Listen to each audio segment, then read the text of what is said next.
If Epstein did kill himself, how did he know exactly when the cameras were going to cut out? How did he know how to make the security guards fall asleep? The Internal Revenue Service and the director who writes the regulation, they will change the definition of words that we all think we know the plain meaning of. And that's the base fundamental right, is the right to exchange property. And the base property for which all other property is derived is your labor.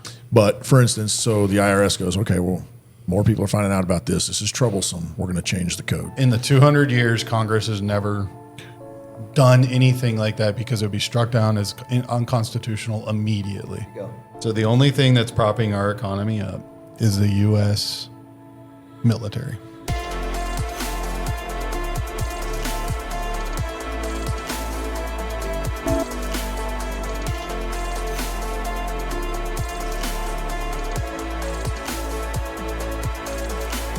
Well, then I kind of went down the rabbit hole of, constitutional law and all that kind of stuff. So yeah, I kind of went. That's a real rabbit hole, dude. Oh, it is a huge rabbit hole. I wouldn't even call that a rabbit hole. That's more like, what's the biggest possible animal that makes a hole? Because I don't know. What's a big hole? What's a big hole? Elephant beehole. Elephant beehole. That's an elephant's beehole. That's probably the best way to put it. Yeah. Let's just, Digging through the shit. You're like digging through stuff that nobody else wants to dig through. Yeah. Is there such thing as constitutional law? It seems like it's all just made up as they go. I would say there is. The whole basis of the United States was founded upon the Constitution and the laws, and I can't even really say laws, but the rights established there and the framework that the framers put into it when they kind of formed what is, what we commonly know as the Constitution. So. I just feel like all of the stuff that was originally formed is not followed anymore. Like Second Amendment, perfect example. It is and it isn't, which is why you end up with all these random court cases working their way through. Obviously the two big ones that everybody recalls were they were in like 2010, 2011. You got Heller and McDonald, which Heller dealt with. If I'm remembering this correctly, Heller dealt with some carry issues in D.C. specifically, where an off-duty officer or a off-duty security guy was stopped by D.C. police, and they confiscated his firearm, arrested him, all that kind of stuff because of the way the carry laws work in D.C. So Heller resolved that issue and said, no, open carrying and carrying is a constitutional right. McDonald, which was a case that came out of Chicago, I believe, and was working its way through the circuits and the appellate courts there. McDonald basically took Heller's decision and pushed it through to all the states. What decision was that? The Heller decision was that open carrying and the right to bear arms is a constitutionally protected right. So how come it was only limited very specifically to D.C. at that point in time, because D.C. is not, as everybody knows or may not know, D.C. is not a state. It's a possession of the federal government, much like the Virgin Islands, much like Puerto Rico, Guam. It's a tool. It's a tool that the politicians try to use to get one more section of votes, right? Because you hear about that all the time. They're trying to make D.C. the, 51st state, if that's the right way to put it, but they want those votes to count. And so you hear a lot of that jostling for position of D.C. to be something that it's not, so they can kind of stack the deck when it comes to voting. Kind of like trying to get more judges on the Supreme Court. So that's there is no constitutionally mandated limit on the number of judges on the Supreme Court. At one point in time, there was probably, I think, back around the time these decisions were being made in this book and going into like the 19-teens and the 20s, there was, I think, 9 or 11 judges on the court. And there's been as few as 3. So in the early infancy of the union and the states, the Supreme Court justices, there's like 3 or 4. Does there always have to be an odd number? No. Again, there's no constitutionally mandated limit on how many judges and at what. How do you even solve odd. a decision that's 4-4, let's say? Good point. That's why go back in. that's why they push it as an odd number. It's electing a pope. They go back in and they keep going until the white smoke comes out of the. That's why they've kind of generally kept it an odd number, is that you don't have that split. Who makes those decision. decisions? Congress. Congress. They vote on that? They can, yeah. Or is that just something that's kind of like etiquette in DC? It would be voted upon. So or- right now there's some kind of bill in the government that says there should be 9 judges. I don't know if that's accurate. I would have to dig into that. Not something I've dug into. I just know that it's kind of a thing with Congress and the court that they can put, as many or as few judges as they want on it. They can't have one, but Yeah. And is there a top limit, do you know? no. Because what's the talk about? The Democrats wanted to, they call it stacking the courts, but how many did they want? They said that they were going to put a 2 more. bunch. I thought the original was 2 more so that they could outweigh, because 2 more would have given them a majority over at that time, because it was 5-4 if I'm not mistaken. The 2 more would Yeah, have given them a there's 9, majority. yeah. Yeah, it would have been 6-5. I thought they were wanting like 9 more or 10 more. I thought there was some talk about that. They certainly could. Yeah. They certainly could. I mean, Congress could certainly pass a statute, a regulation, or not really a regulation, but a statute that says, we're going to increase the Supreme Court by 3 judges or 5 judges or 10 judges. And then it would take, 50 plus 1% of the 535 individuals that make up the U.S. House and the U.S. Senate. I would imagine any time too that they start pushing that, they've got a pocket full of them in mind, to backfill those roles, because those are no lifetime doubt. appointments. Yeah. And I mean, you can change the landscape of everything, with the right people in there. Yeah. Or the wrong people in there. Traditionally, I feel like most Americans, regardless of what side of the aisle they're on, are not a fan of the lifetime appointment and increasing judges, except like lately, right? Lately, there's been the politics has really shifted to where I feel like it used to kind of be, you had your hardliners on both sides and just a lot of people in the middle.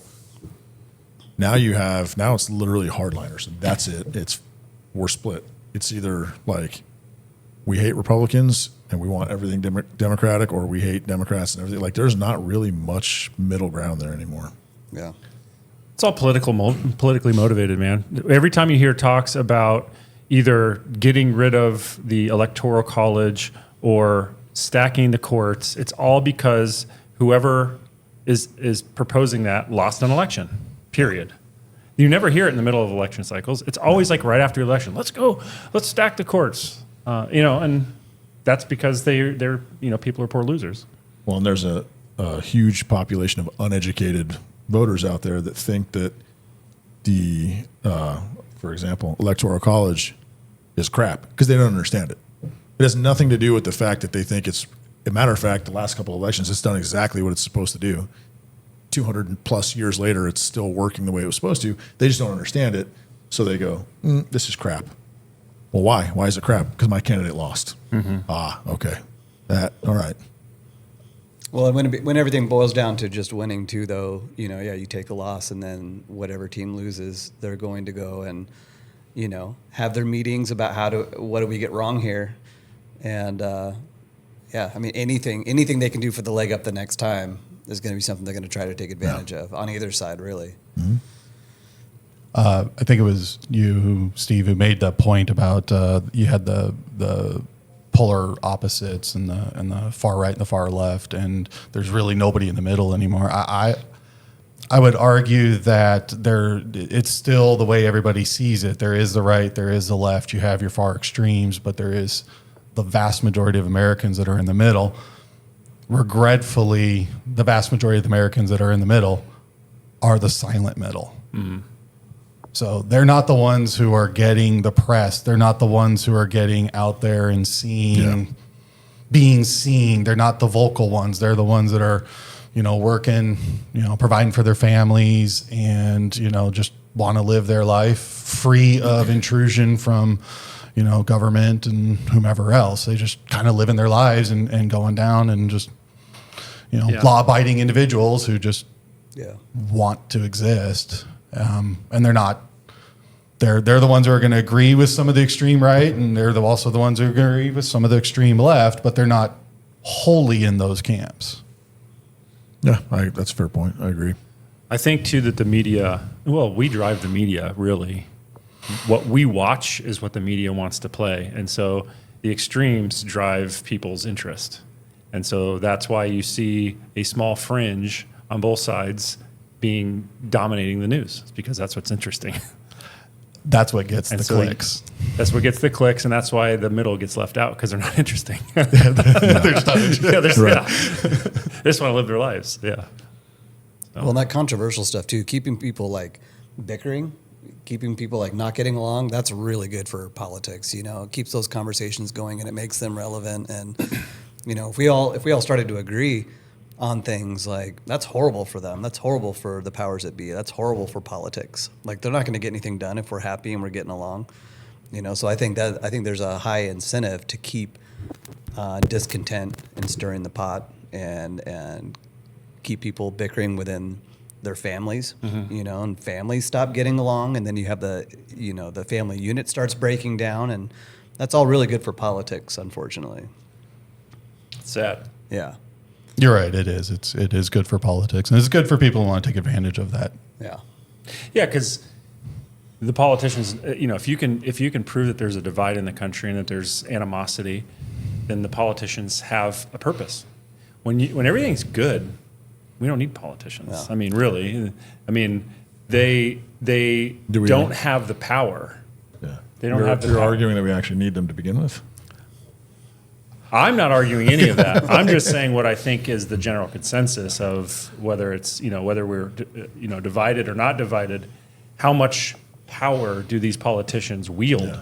They wield more power when we're divided because they have the power of the U.S. government, the most powerful government in the world, and they wield that power, and that power in itself is much more powerful when we're divided. What was cool is when they were all farmers. That was cool. Yeah. And they would actually have to work. Now they're all lawyers. Yeah. There were some lawyers. There were some lawyers and stuff to be like the farmers, the ones that, hey, dude, I got land, I got to go work. Let's wrap this up. Let's go. I would call those individuals, back in, you can go back to the founders' days, and even coming up through the early 1800s. Those were, I would consider those individuals statesmen, not politicians. They were individuals who, were landowners and business people, and they saw it as a duty to serve in the interest of the greater good and the greater United States. They saw it as their duty to be of service, and then they went back and ran their businesses.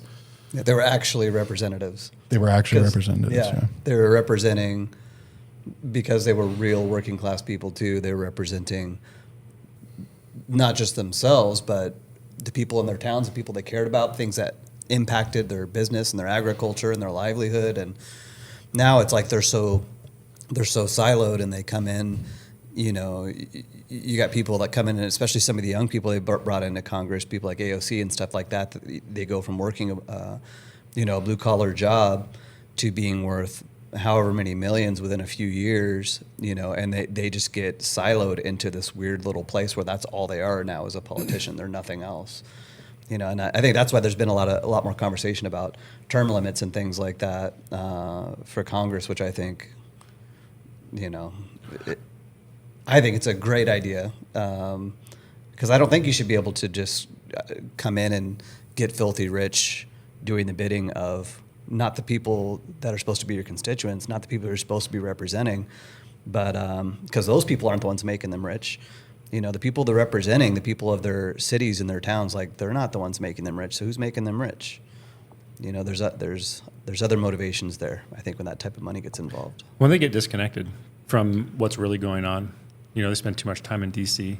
They're not actually in the public anymore, or as far as running a business or being an employee. their job is now to be a politician, and that's a whole thing in itself. Yeah. So they're disconnected from what normal people are going through. Yeah. I saw actually this morning, I saw a thing on Instagram. This guy was talking about how do we fix politics. First one is always obviously term limits, right? Second would be that each politician, each representative only can get paid the median average salary of the city or state they represent. Yeah. So if they want to make more money, cool. Well, let's make the people in my state make more money. Third, they get zero paid travel. He's like, in 2025, we have Zoom. They can vote from their office here in the state. There's no business in DC that they need to be doing. Literally, they can all vote from a Zoom meeting. No international travel. Why is a senator or a representative from Arizona in Italy? What business do we have in Italy? Nothing. You have no business there. Like, there's 4 or 5 things that he said, and it was like, all amazing things. Good luck. Yeah.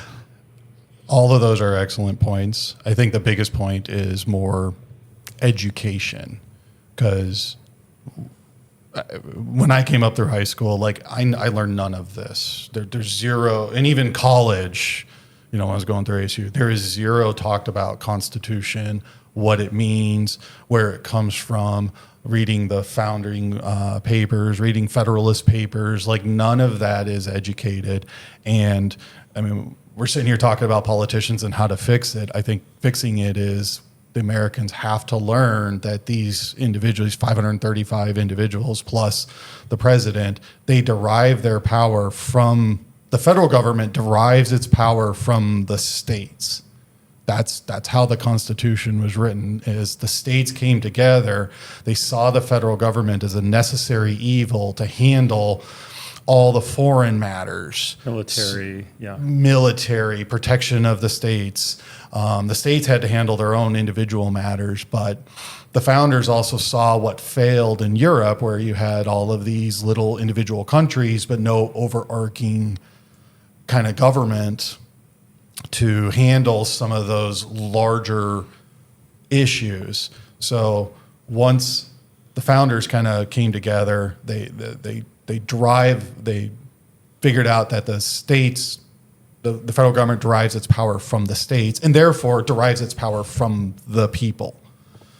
So money is a huge element of today's political climate. So I agree with you. Get the money out of the politics, and yeah, now the politician has to run, or the statesman has to run on their, what they can get their votes from, their specific districts. The big issue I see or hear and know about is outside lobbyists and businesses influencing elections within districts that they have no business in. They're not even represented there. They don't have a storefront, but they're pouring millions and billions of dollars to get a representative elected in, northern Arizona, and their business is out of Florida. Yeah. It's a big game. That whole structure has become this big, it's an enterprise in itself. It's not about the states and the territories and the people anymore. It's about Washington, D.C., and the people who profit out of the Washington, D.C. machine, getting who they want in power so they can get their way. Absolutely. And they've rigged that over time. They've slowly moved what was supposed to be representation for each district from your congressman to now it's really a national game. Mm-hmm. It's an international game, I would say. It is. Yes, you're right. So we're back to taxation without representation. Well, and I think it becomes a process too of now, like you were saying, why do you have politicians in Florida trying to influence local politics in another place, or vice versa, or, any of that type of chemistry happening? I think it's moved away from our politicians being representative of us, and it's turned into a whole political engineering and a social engineering type thing where, it's this whole machine where everybody's trying to play their part to influence things in their direction rather. And it sucks because the more you complicate, it gets away from the simplicity and the beauty of the simplicity of how it was supposed to be, where it's like, hey, everybody from our town, everybody from our state, let's elect this person because we know that they love this state and they're going to do what's right for them, and then they're going to go represent us and do the will of the people here, and that's cool. And I think we would all be quick to rally behind somebody who we felt was doing that and doing that for our local schools, doing that for our cities, doing that for our state. But it's just turned into something completely different to the point where it's like, you got to do all this research just to even feel like you can even feel comfortable casting a vote for anyone. And even then you're like, all right, Yeah, well, even I then, guess, yeah. Politicians just lie. That's that's what they do. They lie. They'll tell you one thing and they'll do another. It's hard to believe any of them. The author of this book that we're going to talk about here pretty soon, he has a really good kind of saying, and he says, the government lies all the time, and lies even with the truth will serve it well. Well, when you tell a lie and you get wrapped up into a situation that you can't foresee, and then to keep that lie going, you have to tell more lies. Mm-hmm. And the government has been telling lies for a long time, and it's wrapped in a web of lies that they can't get out of. It's so tangled that it has no choice. Intentionally so. Yeah, but I mean, like, think about the lies that we've been told. Nixon, probably JFK, probably MLK, probably the moon landing. Definitely the moon landing. I got you, Chris. Thanks, Definitely. dude. He's coming around. I'm going to get you, dude. So, I mean, The Earth being round. that's, We can go on and I was on. going to say that, but I thought that was a little too far. Yeah, we can go on and on. Okay. But no, it's true. Like, and I've come to the point of believing that absolutely everything is a lie. Like I think everything from the time. I think the structure of what we're fed in our textbooks and academics from youth. I think everything that we are fed from youth is a programming, and it's a process of getting us to fit into a certain mold that serves the powers that be. I think we are fed BS from out the gate, and I think what we've been told about history, what we've been told about politics, what we've been told about science, I think everything has just been perverted for the benefit of a few, and I kind of operate under that with everything these days, and that sucks, especially when you grow up trusting certain entities, I think there's a healthy thing to not trusting anyone in the government in the first place, regardless of their track record, because that creates a healthy environment to where every time a government official does something, they have to prove themselves to be right. When we start to assume that they're just telling the truth, I think that's when they can do whatever they want. But I think for me, since COVID, that is on a new level. I don't trust anything anyone says. And that was a wake-up call for a lot of people. I think you're right, Chris. That was a huge wake-up call for a lot of Americans that were like, I'm not sure I trust my government anymore. Yeah. I remember so I've kind of had this worldview, this mindset for a long time, far pre-COVID. But I remember when COVID was happening, I had worked from home even prior to COVID, but I remember sitting at my desk and, I was scrolling through social media, just kind of seeing what people were saying, what people were doing, seeing some of the news clips and stuff like that. And I remember thinking, like, it made me so sad and kind of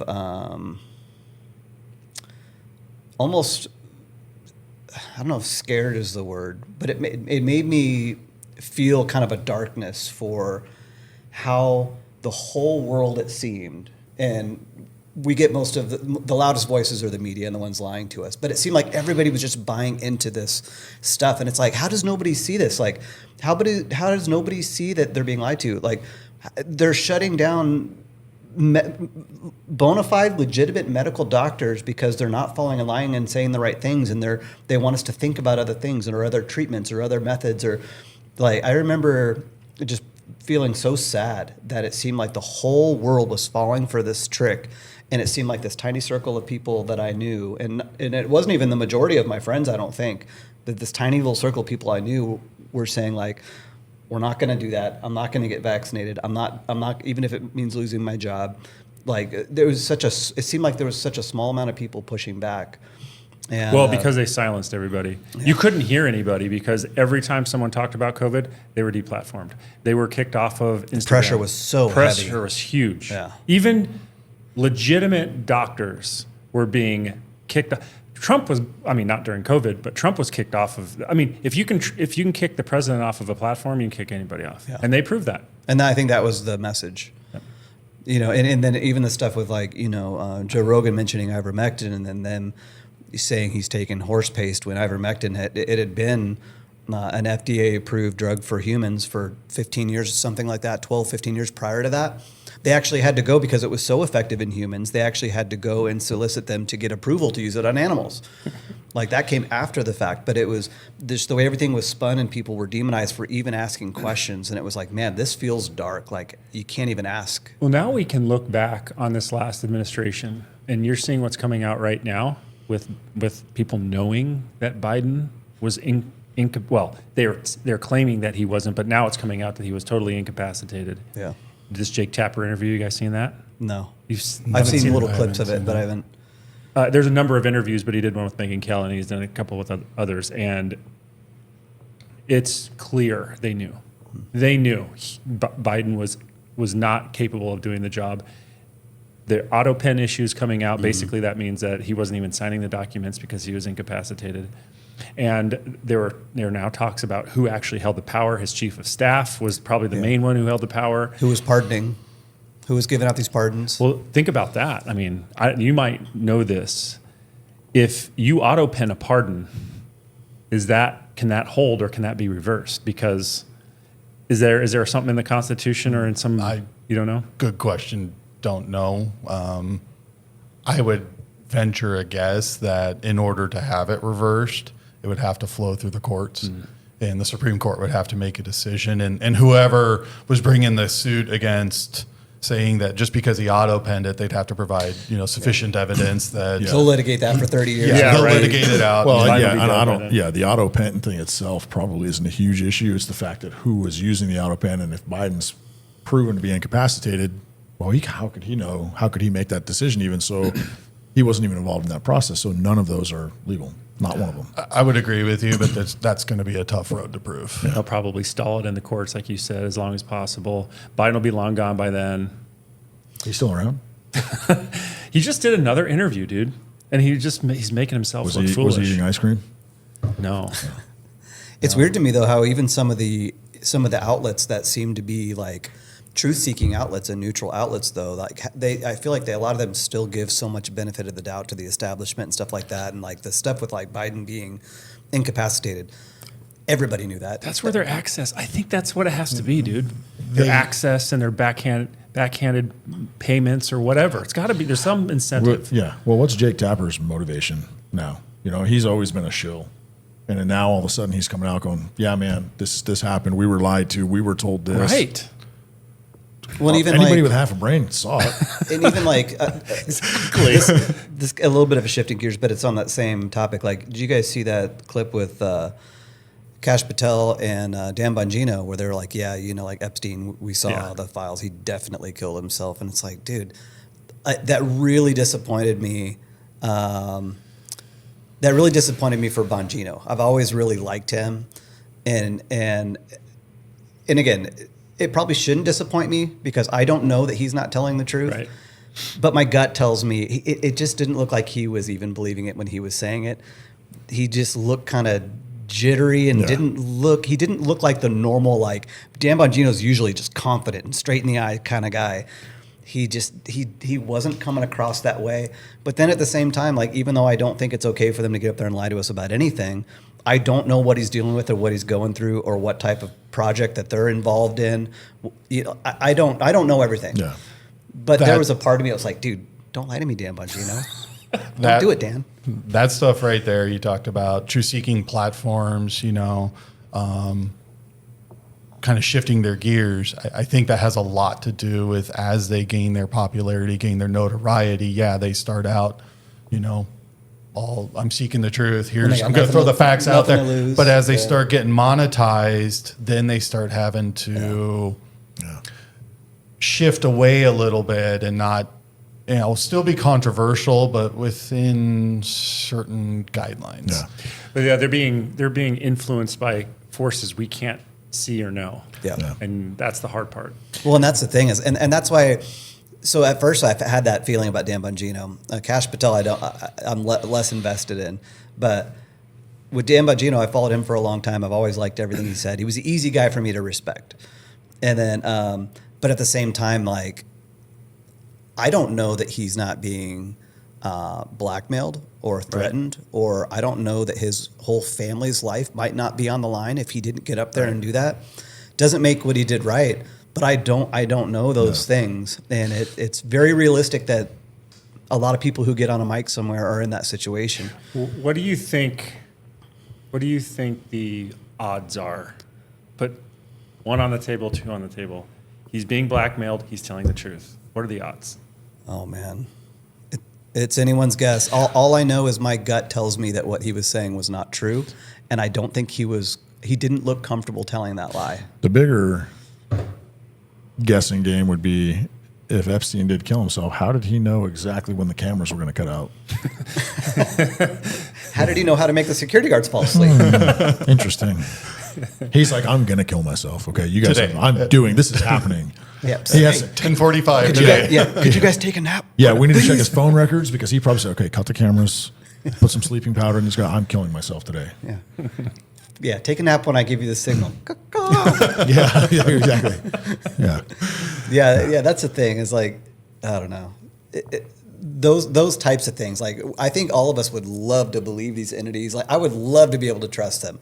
I would love to be able to look at them as like father figures and brothers and like. But man, that's just not the world we live I in. think the biggest disappointment to me so far has been Pam Bondi. I think she's totally useless. She's trash. Like, oh, Epstein files are coming out. Well, they're actually not. Well, they are. They come out, and it's what we've already seen. And it's like, dude, you have the power to do this. Do this. Like, stop saying you're going to do it. Just do it or leave. It just makes you really wonder what kind of forces they're under beyond what we see. Yeah. I do believe, Trump this time put in the people who we wanted to put in. Now, but Bondi wasn't the first choice. She was the second choice. But still, it was immediately after Gates went through his little scandal and he was gone. She was the immediate next one. Mm-hmm. So obviously he had trust in her. And I just wonder what kind of influences they're being put in behind the scenes. Yeah. Or whether they're just, I don't know. You never know. Maybe there's something there. Maybe we're all whacked out. Maybe, obviously they lie, but maybe there's some truth in there that we don't know about. And that's where we got to, as individuals and as Americans, that we got to gauge our brain box and discern what is being told to us.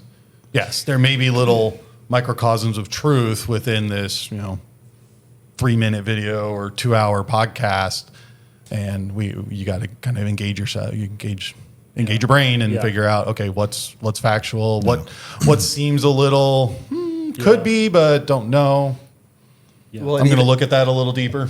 I think that's absolutely true. But you know what I think about? Like, when I think about that is how many times I've done that and gotten it wrong. Like, I think back of like, because, none of us were probably super politically minded or even really cared about any of the stuff in our early 20s. I certainly didn't as a teenager. In fact, it probably wasn't until my late 20s or early 30s before this stuff started to like interest me. But even then, even once I started to get interested, all the times that I thought I had things kind of figured out or was somewhat knowledgeable about a thing, then something else happens or you learn something new. And it's like, dude, like I had this all wrong. And then you got to recalibrate. And it's hard to even get your footing because there's so much BS coming from so many places, and I think that's why as people, we have to be grounded in something greater. We have, there has to be something more important in our lives. Like the Ryan McMillan show. Yeah. Because here you get the truth, the whole truth, and nothing but the truth. And you also have the right to an attorney. Hey, you didn't say that when we started. But I do like what you said there. You researched, you looked, you went down a path, some new information came in, and it was like, oh, maybe my thought process wasn't exactly right. I'm going to reposition. having that fortitude as a person to be like, yeah, I'm wrong. I was wrong over here. Here's what here after this new stuff and this new bits of information came to me. Here's what I now think and believe. And this is the way it is. Having that fortitude to be like, I was wrong. Now here's what it is, I think is lost today. Yeah. Well, nobody wants to be wrong. Nobody wants to even admit that they're wrong. So then they end up in this whole confirmation bias, downward spiral circle of the harder you push on my belief, the more I'm going to harden my belief. Yeah. And anybody that's married will tell you that's not a female trait to begin with. So, When was the last time you heard a politician admit they were wrong? I know. Never. Don't you think that would be a breath of fresh air if a politician just did that? It'd be Don't you beautiful. think? Like I've come to like really embrace being wrong because like every time that I find out I'm wrong, I'm a little more correct. I probably still don't have it fully figured out, but I'm a better man for it now. I'm a better person for it now because I'm less wrong than I was. I don't mind being wrong. And sometimes it's painful when you're really locked in on something, when you really feel you've got a hard fought idea or wisdom or whatever, and you find out you're wrong about that. But one of the best ways to try to attempt to stay humble though is just to remember how passionate you were about just one thing that you were dead wrong about, and it's like, all right, so be careful where you put your passions, because you're going to go out looking like a moron, rallying for this stupid thing that you're so passionate about. Yeah. When you better be pretty sure. You know who else is passionate? Trump's Donald tweets. Trump's tweets. Give us one. So we're gonna open to a random page and we're gonna give you a random Donald Trump tweet. Okay. Let's do this. Think of it, America. Pocahontas, sometimes referred to as Elizabeth Warren, is considered far more conservative in the U.S. Senate than Comrade Kamala Harris ever was. Is this really what we want to be president of the United States? She will only bring us poverty, chaos, and heartache. Kamala is rated by far the number 1 most liberal senator. that's a recent tweet. Yeah. Is it? That's not even 2017. Back in his tweeting heyday. Back yes, heyday. Back when he had Kofifi days. Yeah. All right, let's talk about taxes. Let's talk about how we cannot pay taxes. This is what I we all came here for. I would like to start this by saying none of us are suicidal. We're all very happy. So I will start this out. Everything that you would ever want to know about the income tax scheme and scam and largest financial crime in the history of the world is in this book. Richard Hacker, am not the author of this book. This comes from Dave Champion. He's a podcaster and a author and a studier of law and Constitution. And he was a former Army Ranger and all that stuff out of Pahrump, Nevada. So back when I was talking earlier about the whole 2A thing in California, that's how I got hooked up with him and listening to his podcast. And I ended up buying his book. So getting into it now. So you want to know more than what's just in this podcast, you gotta go buy the book and read it. So Just buying it won't do it? you gotta read it. Osmosis. If I put it under my pillow. You got to give it a good sniff right in the middle. No more taxes for me. I'm done. The most interesting YouTube comment will get a free book. Directly from Dave Champion. Directly from him. He doesn't know that, but he does now. We'll figure that out. So anyway, going all the way back to, taking it back to the Constitution itself, and the 3 articles of the Constitution, Article 1 being Congress, and within that Constitution, there are 2 classes of taxes. The Supreme Court has settled this through multiple case law. There's only 2 classes of taxation. There is direct taxes, and sorry, I'm going to keep looking at my notes here because I can't recall a lot of this stuff at hand.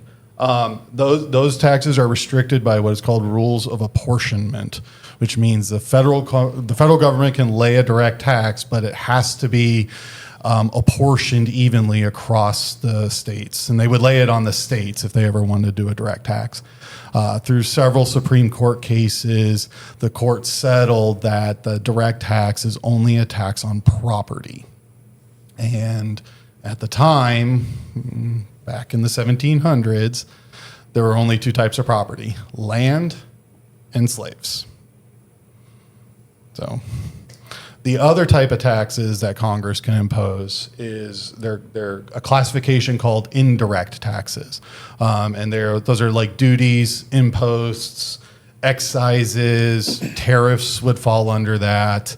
Those are not for U.S. citizens, though, right? Are you? Can they be imposed on U.S. citizens? We'll get there. And the rule of that is they have to be uniform across the United States. So portioned is like so many dollars per acre, and uniform would be like so much percentage per gains. And for 88 years, Congress had never imposed an income tax for 88 years. The first income tax that was imposed was during the Civil War, and that was only on a very limited number of like government workers. Was that like 1914 or something like that? I thought No, that the first one was income Abraham tax. Lincoln. It was like 1862. Civil War was 1800s. But Abraham Lincoln imposed Yeah, that it to was pay for Abraham Civil War. It Lincoln's. was like 1862. Yeah, it was or something. Abraham Lincol's And tax it was laws to fund. There was an income limit. People that made $500 to $10,000 or something like that. And it was only on certain government Yeah, workers, right. not even like citizen And it out was like there. it was like 1% to 3%, very minor. Yeah, it was a very small amount. And it was limited, right? Like time limited. It was 'Cause yeah, obviously it was ended. time limited. Yeah, it ended. Yeah, I mean it was mainly meant to fund the union. Was the that point of it, was so. that law? I thought, and I'm by no means any type of tax expert, but I thought the first tax law was in like 19 or income tax law was like 1914, and it was like 16th a Amendment. 1%. 16th Amendment, 1% tax on the top 1% earners or something like that. The 16th Amendment was that came about in the income tax, and that was the next one with the 16th Amendment. So the 16th Amendment was actually questioned if it was ever ratified, but yeah. that's another topic for another day. whether or not So that's we'll even assume law. that it was. Yeah. For the purposes of this, we'll assume that it was. It was actually correcting a previous Supreme Court decision. Yeah, because the Supreme Court struck down the income tax, if I'm not mistaken, right? They struck down a tax that was. There were a couple landowners. The seminal case is Pollock v. Farmers Loan and Trust. It was decided in 1895. So the government or the federal government imposed a tax upon the rents earned from some people owning land back in the day. And the way they tried to do that was they called it a direct tax. They called it a direct tax on the income because they were taxing, quote unquote, the land. And the government conflated the land with the income earned from the land as a tax. The Supreme Court struck that down. They said it was unconstitutional for reasons that the tax wasn't apportioned. So they for lack of the apportionment rule. That's why they struck it down. So then there was some confusion between that time where we could lay a income tax and it was absent rules of apportionment, and that's where the 16th Amendment came into play. What you got going over there? Look at this guy. So rude. It is a very, very dense subject, and we're going to gloss over a lot of it. Yeah, I mean, so. we want to let's start from a high level, and then we'll dig our way into some details as we kind of work our way through. The modern day income tax, as we know it, has by the Supreme Court been classified as an excise tax, and excise and privilege are synonymous. They have settled that. So if it's an excise, it's a privilege, and the Supreme Court has also settled that you can't tax a right. So if you're going to tax a privilege, there has to be an avenue that the person can avoid doing the activity that is being taxed. So let's take example, a toll road. Now, you can go down, drive down a toll road and you could pay the toll, and that's a tax, but you don't have to pay that tax, but you could take the long way around. So there has to be another avenue to avoid, in this case, the income tax.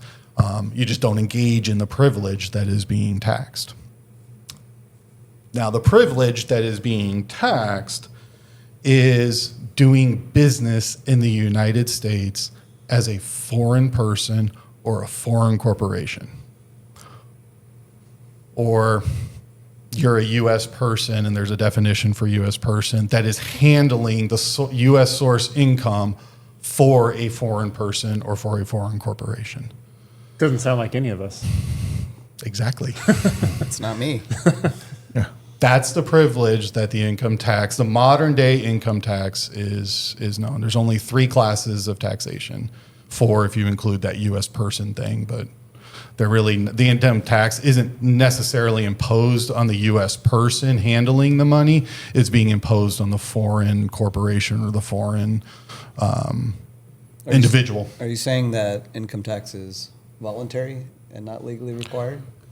No, it is absolutely required if you're engaging in those privileges, which is you're a foreign person earning U.S. source income, you're a foreign corporation, you're earning U.S. source income, or you are a U.S. person who is handling the domestic money before it gets to that foreign individual. But there is one more classification, but it's such an it affects such an infinitesimally small group of people that it's not even really worth talking about. Well, the average American doesn't fall into any of those categories. Exactly. So You have to be very careful about how you say that, Chris, because the IRS themselves are allowed to impose $6,000 fines or imprisonment, felony prosecute if you spread misinformation about is that right? tax. Yes. Well, this is So all for we have to entertainment just be- purposes and we just- allegedly. So Allegedly. If you use the word allegedly,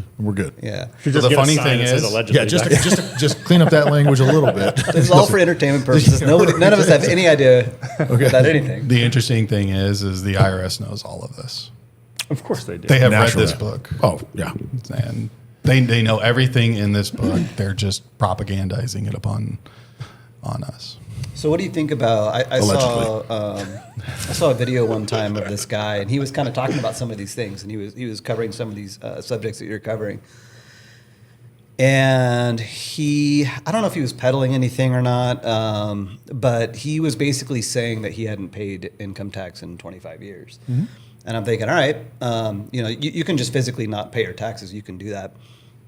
It doesn't mean that there won't be liens or garnishments, or it doesn't mean they won't retaliate. But then we see people like, who is it, Wesley Snipes, who was put away for tax evasion and stuff like that. So it's like all the way from fines to garnishment to imprisonment, and then you have these other people who say they've been doing it 25 years and there's been no repercussion for them at all. What's the difference between the people who are getting away with it and the people that are not? And because the legalities of it are probably the same for all of them. They're all having to abide by the same laws, but some are punished and some are not. So, good question. Excellent question. The people who aren't being punished are the ones that know the law and they abide by the law, which means they don't fill out W-9s, they don't fill out W-4s because they're not the person who needs to fill that form out under penalty of perjury and all these other legalities that go into it. Yeah, the 'cause reason once you do, you're signing your consent away to be exempt from all that, right? You're not even exempt. You're just signing you're stating when you sign a W-4, if you're like an employer or an employee, there's another definition for employee. If you're a person working for an employer and they say, here, sign this W-4, and we'll garnish your money and pay it over as your income tax, you are attesting on that form to the IRS and the federal government that you are a foreign citizen who is subject to the income tax. Under penalty of perjury. Under With your penalty of signature. perjury. Yeah. And so that- that's what you are attesting to. And that is what the IRS is using to say, yep, okay, you're a foreign person. You're working in the United States. You're earning U.S. source income. You owe the income tax. I need to talk to Melancon about my W-9 after this. But I don't think it's that simple, right? I mean, because It is actually that simple. so all you got to do is not fill out a W-9. Yeah. Why did Wesley Snipes get caught up in his? Because he was going on the same path. He thought he knew the path to not pay taxes, but he ended up getting nailed. So Wesley Snipes, and ironically, the author of this book was actually contacted by Wesley Snipes, quote unquote, people to help defend him against it. Wesley Snipes took what is known as an errant form of defense. He was using the 869, and there's a whole subject. There's a whole section of the income tax code for 869. So he was following that errant defense, and it's kind of goes along the lines of like, I'm going to fill out zero income tax returns. I'm going to fill out zero forms or $0 forms and things like that. But he was still attesting that he was a taxpayer. All along, he was attesting he was a taxpayer. He was just The movie studios were making him fill out a W-4. Yes. Yeah. So the whole time he's attesting he's a taxpayer, but then he's filling out forms that says, no, I'm not going to pay any of my income tax. But he already attested to it. The reason he got caught up is he didn't want to, his people wanted him to, or him, however you want to classify it, was follow that errant 869 defense rather than the defense of, I'm not the person upon whom Congress has imposed the income tax, and here is why. Isn't there a form you can fill out to unattest? So Can't you back out of that original agreement that you attested to? that's what I'm trying to figure out for myself. When it comes to employment, you have to get your employer and you have to work with them to basically just shred your W-4. So it's like your W-4 never existed, and then you get all your money in your paycheck. Typically, most people, when they try to exit the scam, they'll do it at the end of the tax year. So like in December, that way, because you still have to actually fill out that tax form because you attested for that entire year you were a person. Mm-hmm. So you just can't like shred the W-4 and then not file that year's income tax returns. You have to do that. Otherwise, it creates a whole bunch of like legal problems and avenues for the individual. If you say December, you get unattested, you shred the W-4, you would still say December 2025, you would still file for 2025, but then from 2026 on. From 2026 on, yeah. So from my first paycheck in January to until I die, Right. I have exited the scam at that point in time, as far as the government's concerned. Why haven't more people done this? Since Nobody it's so knows. Easy. I tell you, the guy who wrote this book, it took him 20 years to write the book. I have been reading it again, as I said earlier. I've been reading it like over and over and over again. I'm on my fourth read, and I first got introduced to it in 2010. So I'm 15 years into this whole tax honesty situation. It is a very dense subject. It is intentionally meant to be confusing. So Convoluted. It is intentionally written in a confusing way. And the biggest thing is nobody actually goes and reads the law. And most people are employees.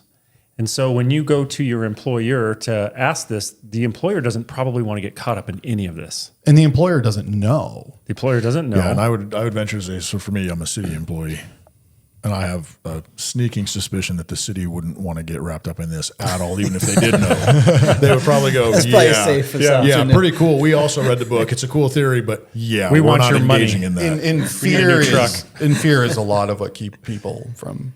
Well, that's what would prevent me. Like when you ask that question, I'm thinking, all right, so I do believe that people have done this and people have found their way out, and they've done it legally, and they've done it honorably, and they've done it, doing their due diligence. They didn't just decide one day, all right, I'm just not going to fill out forms. Yeah, it's not going to do it. Like, that's probably what lands you in a Wesley Snipes situation. But here's the thing. The fear of, I would rather get screwed in taxes than be taken away from my family and locked up somewhere. The threat of getting it wrong. And if you don't dot one I or cross one T, and that lands you in a situation that hurts the people around you, like, that sucks. Yeah. That's what would stop me. So the other thing too, I guess, would be, okay, let's say that Ryan's a business owner and he has to pay the payroll tax.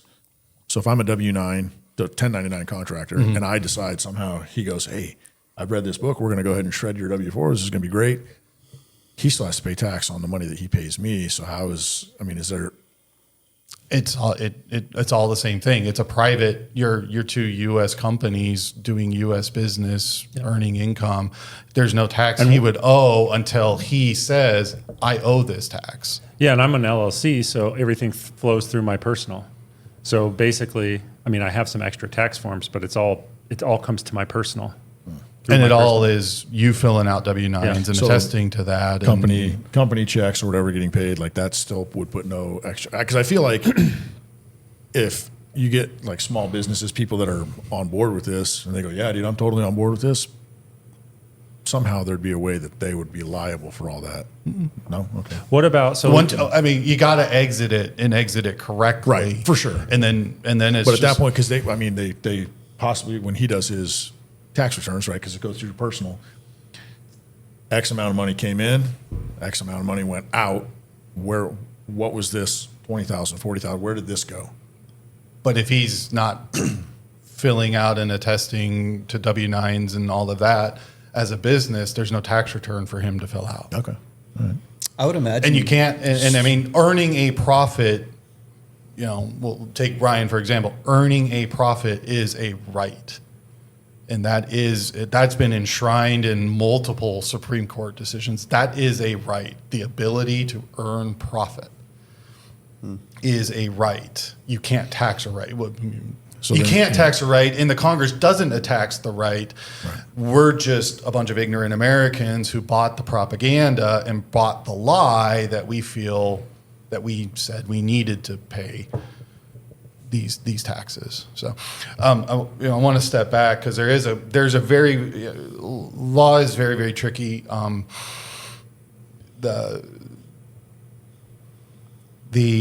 There's a saying in real estate, location, location, location. In law, the same thing is context, context, context. The way we are bamboozled is Congress, when they pass their statutes, and the Internal Revenue Service and the director who writes the regulation, they will change the definition of words that we all think we know the plain meaning of, and they will change the definition of that word. And then that is the definition, that word, whenever it's found in that particular section of code or that particular regulation, that is the only definition that can be used and not the plain meaning definition. So probably the biggest one for payroll individuals is the word employee.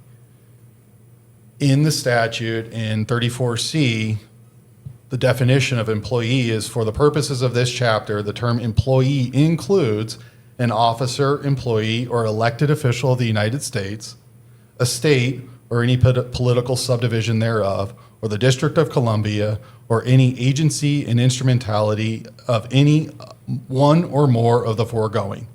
The employee also includes an officer of a corporation. So in that definition, how can anybody think that they're an employee if I'm working, in my case, for the company that I work for?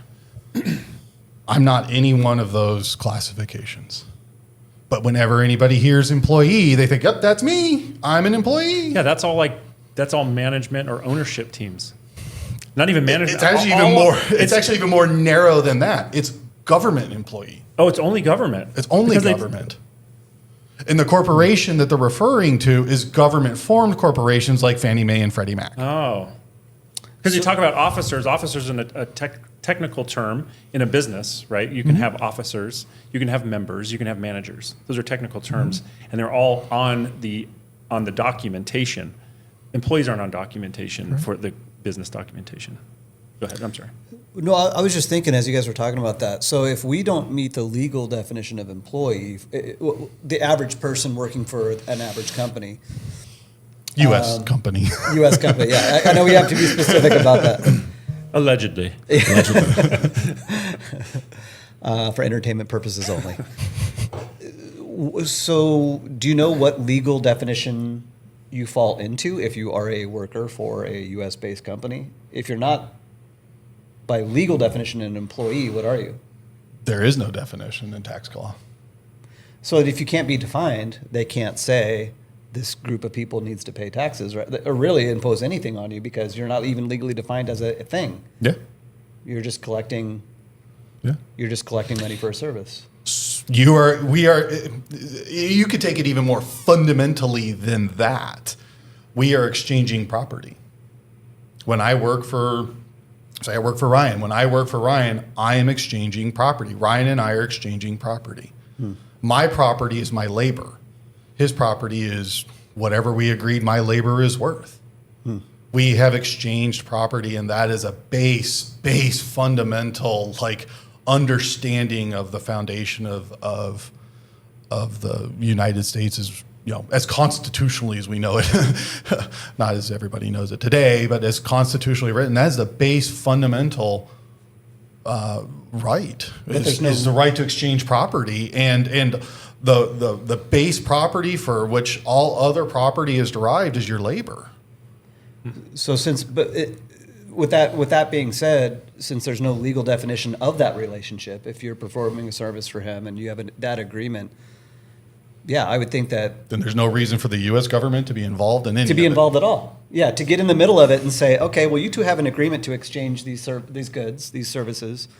I'm going to get in there and just take this out. Yeah. There's absolutely no reason for the U.S. government to be involved, and the only reason they are getting involved is because we are saying yes, we fall into this class. We're raising our hands as American citizens and saying, yeah, I fall into the class. I'm a foreign person who earns money from the U.S. Has there ever been, that you know of, or outlined in the book, a successful legal defense using the W-4 thing correctly, where that's the funny thing is, once you do it, they never come after you.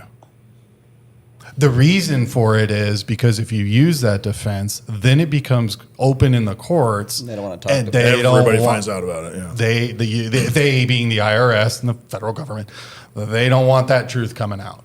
So they will not and have not prosecuted people who follow follow that right path. The way they're getting the individuals who don't is because they're doing these errant defenses. People are saying, "Oh, you can't tax me on my labor because that's my property." Well, yes, we can, and this is the reason why. But they're doing these errant defenses where it's I'm following the 869 rule, or I'm filling out zero sum returns, or whatever things, because they're still filling out the document that says. Out of curiosity, if your wife spends more on Amazon than you make and you're at net zero at the end of the year, allegedly, I've not made any income, technically. Is that outlined in this book somewhere? No. Because I have a lawyer I need to contact. If you are allegedly, for entertainment purposes only, spending more on leggings each year than you are on taxes, is there any repercussions for that? Yes. Who is that person? You probably know who it was, but I remember there being a person who put out this kind of bounty saying that he will give $50,000 to anyone who can show him the legal, a law that says that income tax is legally required. And there were like ex-IRS agents and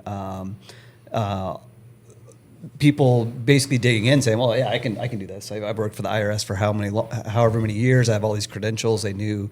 What was interesting is a lot of these IRS agents said that they weren't actually sent to study the tax code. They just had an employee manual, where they would read what they were supposed to say, how they were supposed to react. basically verbiage and scripts and Training. stuff like that. But Not knowledge, training. Different. training. Yeah. It was training is but at no point were they told to like study any tax law or tax books.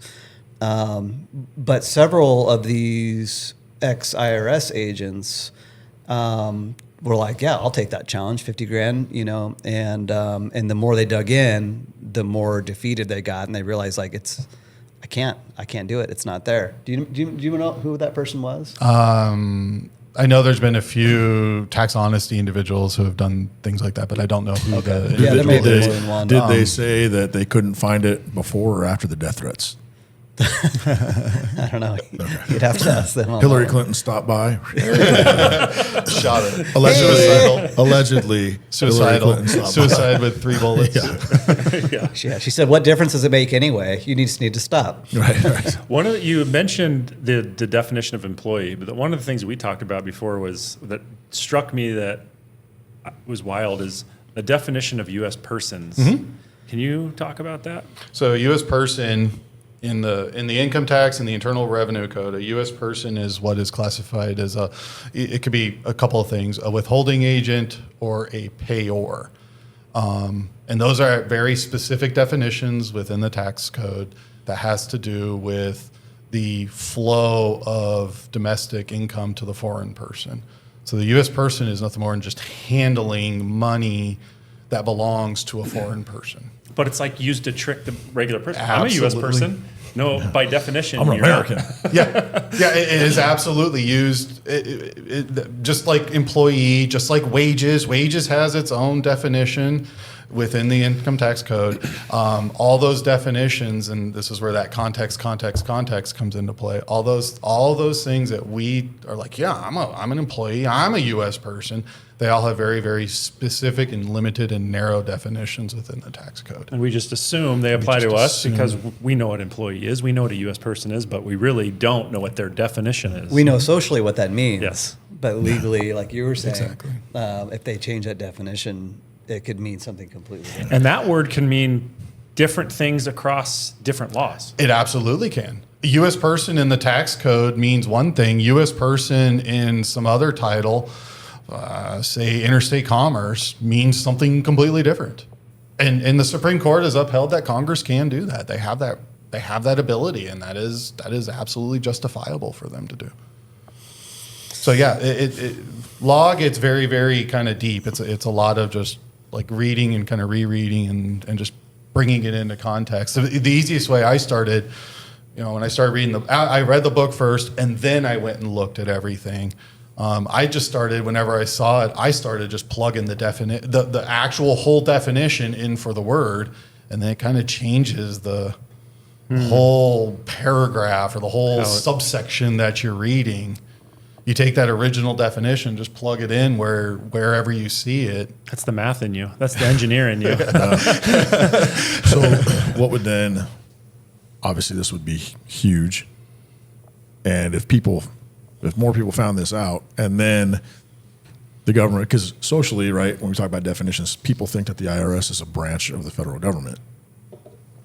Right? Like the director is appointed. It is. But much like the CIA, The Federal Reserve isn't. The Federal Reserve is not. The IRS is. Yeah. it's actual, like, legitimate, like, all right. It is. It's under the executive branch of the U.S. government.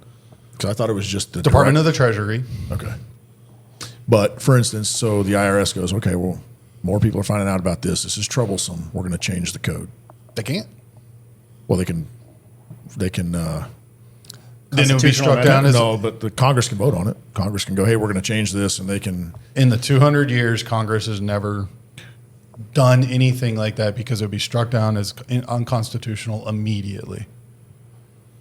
And I would imagine there is- they're not there looking is- to bring attention to taxes at all, other than, hey, we're going to raise them or we're going to lower them, or we're going to not tax, like the surface level of, hey, we're going to raise or lower taxes, and that's completely different than talking about code. Imposing a tax. Yeah. Yeah.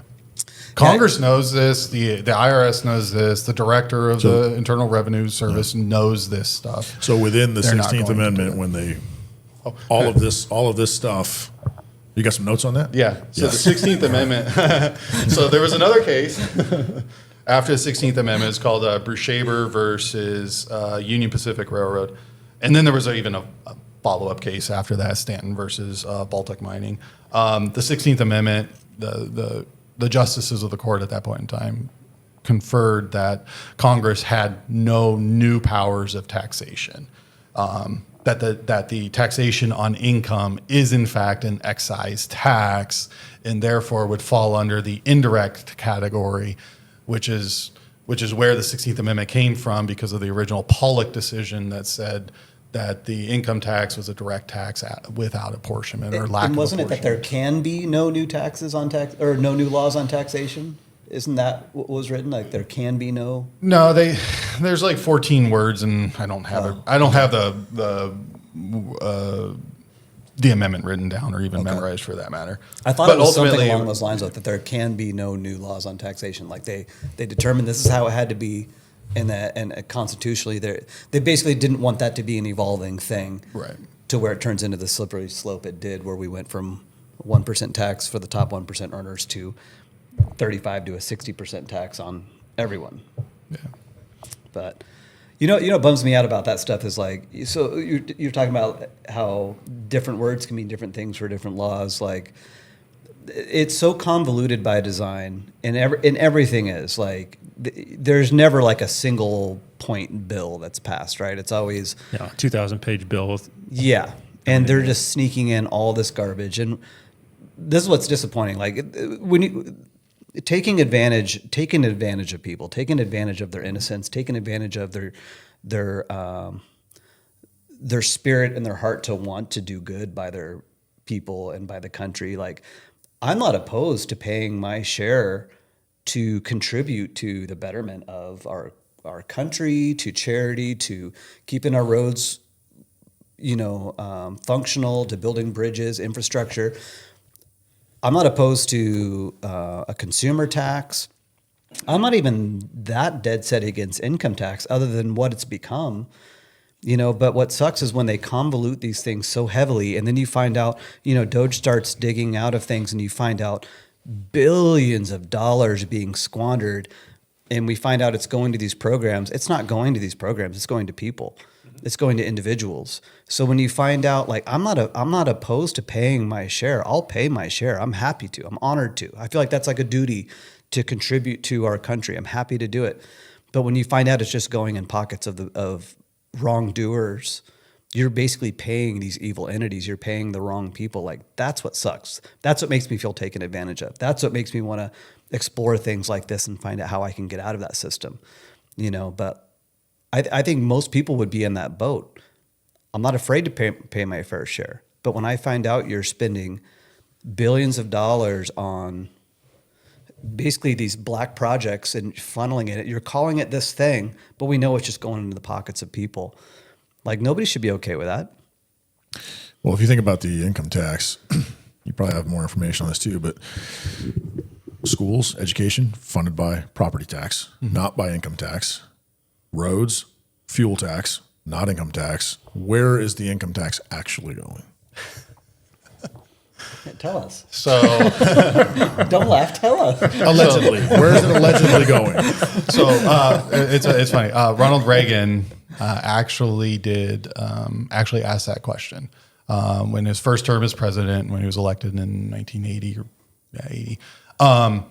He formed a commission similar to what, like, all presidents did. I mean, Trump did it with Doge and Elon Musk and whatnot.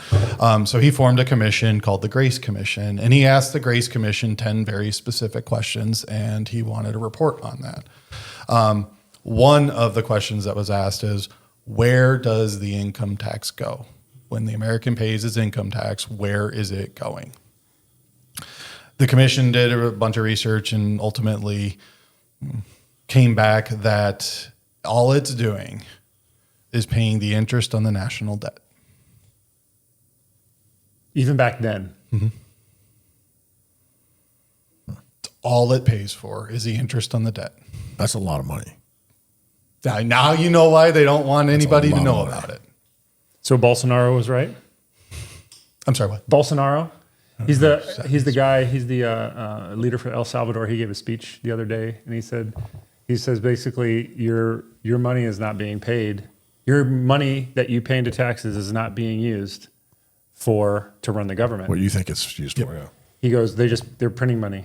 Yep. That's what really funds the government. And then he goes, you might ask, why are they still taxing you then if your money's not going to fund the government? And I think it's just the illusion that we're trapped, that I think it's an illusion that we are dependent, or we have a voice or something, and that's not the case. Actually, if you look at it from its base point, the government's dependent on us, not the other way around. Well, they've done a good job of They've done a switching good that way around. a job of you are absolutely right. They've done a perfect job of propagandizing us to flip that It's narrative. a way to keep us controlled. Yeah, right? and that's a psychological operation, and that's what the politician and the media are there to do. That's their only job. It's all a big show. It's all just a psychological operation to perpetuate that way of thinking. That we need them. They're our daddy. They're our God. Not that they work for us. You know who else is our daddy? Trump's tweets. Time for another Trump tweet. Tweets are daddy. Speaking of daddies, Time for another. Why don't you cut the deck, dude? Let's go.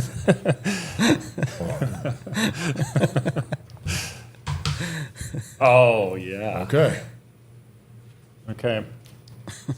Wise words. Sharks are last on my list, other than perhaps the losers and haters of the world. That's a good one. That's good. Follow up. Sorry, folks. I'm just not a fan of sharks. And don't worry, they will be around long after we are gone. He's I don't that even to the totally bank. know what that means, but Take it's that funny. to the bank. In fact, I don't know what that means at all. Have you heard Nate Bargatze? He does a stand-up routine, and he's like, I read some tweet from Leonardo DiCaprio. 100 million sharks are killed by people every year, and he's like, first of all, I didn't even know there was that many sharks. I would have never known that there was that many sharks. Second, he goes, who's killing these sharks? I don't even know anybody that's touched a shark, let alone who's killing all these sharks. We got assurance from Trump, though. That's going to stop. Lawyers. Stop. The shark lawyers. Yeah. The shark attorneys. Yeah. Perfect segue back into taxation is theft, allegedly. So here's a question I have about something you guys were just discussing. So you guys were talking about how you're asking, where income tax actually goes. Sharks. And outside of eat it. sharks, that it was only going to pay down debt, Not the debt, the interest on the debt. interest on the debt. Okay. Which by the way, the other day, like for the first time, I looked at that debt counter. Have you guys ever looked at that, the debt clock? It moves too fast for me. Yeah. It Dude. moves too fast. By the time you screenshot it to tell how much more, it's already $1 trillion higher. Than It's that. depressing to watch for like 5 seconds. Who's the guy who wears the little thing on his jacket? Gosh darn it! Oh, What's hold the- on. He's in here as well. Is that the debt clock? It's the one. It's the one Republican senator. Not this gentleman? No, not the gentleman that's wearing the breast milk Okay. feeders. Feeder, not a pump, a feeder, a direct feed. It's a main vein to someone else. Someone. Who is this guy? You guys know him? It's not Paul. is No, it? it's the other guy who's like Paul. Anyway, he wears a counter on his he's jacket, up there and it's an electronics run by batteries, I'm sure, and it's literally counting. It's connected to whatever the real, So in real time, it's in real time. It's yeah. counting. So he wears it to all of their meetings or whatever. Does that amount of money even exist? It's taking me back to Austin Powers. Not- that amount Probably of money not doesn't in even gold exist. or physical money, or probably it's not. fiat But currency. It's just. It's fiat currency is what it is at that point in time. Well, so here's my question. With all of that, so if it's all going to pay the interest, how are they funding all these projects that Doge is cutting out, where they're sending billions here, billions there? We got billions to send to Ukraine. Allegedly. They have people who are allegedly. They have people who are. Collecting Social Security who have been dead for 50 years. What's funding all these projects and all these things that are happening? Printing the money. Just printing it. When the government wants money, they go to the Fed. Fed bankers give them the money, and here's the interest on that money that we're going to give you. And So we've basically deflated our economy by 10 billion when we decided, hey, Ukraine, here you go. So the only thing that's propping our economy up is the U.S. military. I don't understand what that means. So the only way that our economy is staying propped up and our dollar is staying strong is at the muzzle of a gun. And that muzzle is the U.S. It's military. the ability for us to say oil is staying on the dollar standard. And if or you else. don't like that, we're Yeah. going to come in and depose you. Yeah. Damn. They did. Well, I mean, imagine that I mean, they just did for a it. second. They- Let's say that they decide that a barrel of oil, I mean, because Saudi Arabia, Venezuela, like the huge oil producing nations, if they decided we like China better than you guys right now, we're going to go, was it the yen? The renminbi, I think, is what Whatever it is, they're, yeah. we're going to go with that instead. We're done. That day, over. Oh yeah, that place would be a bead of glass. Yeah. So it's like you said, I mean, Saudi Arabia knows we consume the most They're not going to. and you guys are dependent on us 100%. Also, we can kick your ass in a day. And the U.S. government actually formed Saudi Arabia. Yeah. So, I mean, Way back when. yeah. Yeah. Same thing with Iran and installing the Ayatollah. That was a U.S. government operation. We're really good at that. Yeah, not really. We're really good at installing governments that then piss us off later. You mean spreading democracy? That's what I'm sorry, my AKA bad. spreading democracy. My bad. Allegedly. Yeah, that Yeah, maybe if we leave 50,000 Hummers behind, it'll spread democracy. Yeah. but that's really how the U.S. dollar is propped up. It's the muzzle of the gun. What a great deal to be the Fed. We'll print some paper, and then you guys give us all the money and interest. You just pay us that money. Is that really how that works? Yeah. That's that simple. Why do they need the Fed to print money? Why can't why don't I print some money and then just give it to the government and make Because that interest was off it? back. That was formed back when. Oh shit! When did the Fed come in? Probably around the same time as the moon landing? There was the whole. It was, I think it was turned over to the Fed in the 40s. Yeah, it was about that time. There was a whole series of events that kind of led into it, and They it took us came off, with they took us off the gold introduction. standard and basically sold us out. And yeah, Did we ever find out if there's any gold in Fort Knox? Good question. yeah, they were I'll looking leave into that that. to Hold on.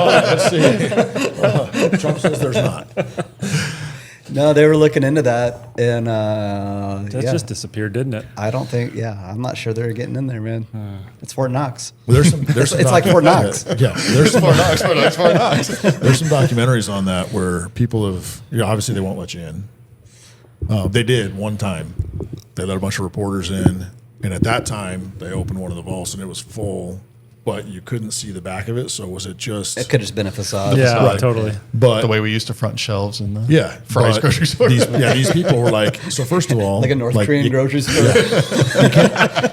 you can't just go there, right? You can't just drive up and be like, oh, cool, Fort Knox, man, I want to check this place out. Yeah, can I come in? Yeah, and the gate, it's this building, all this land around it, and then gated off. And this guy that's doing this documentary, he's just driving around, and basically you're on the freeway, get off and exit, you come back around. He goes, by the third time he came back around, there's helicopters in the air. He's being followed.